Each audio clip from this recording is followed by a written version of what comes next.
નમસ્કાર મિત્રો, ખેડૂતો માટે સારા સમાચાર નહીં પણ રાહત આપે એવા સમાચાર કહી શકાય. કપાસના ભાવ હવેથી 1505 રૂપિયાની ઉપર રહેશે. તો કપાસની ટેકાના ભાવે ખરીદીની શરૂઆત થવાની છે, પણ ક્યારે શરૂઆત થશે?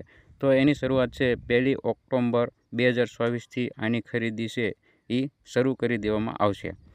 તો એમાં 13 જેટલા ખરીદ કેન્દ્રો પર શરૂઆત થશે એવું કૃષિ મંત્રી જે રાઘવજીભાઈ પટેલ છે એમને જણાવેલું.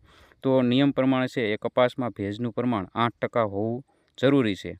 આ ખરીદી CCI દ્વારા થવાની હોવાથી આ વર્ષનો ટેકાનો ભાવ ₹1505 એક મણનો ભાવ નક્કી કરવામાં આવ્યો છે.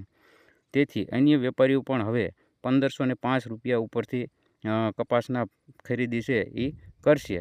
એટલે ખેડૂતો માટે સારું જ કહેવાય. 1500થી વધારે કપાસનો ભાવ છે એ રહેશે.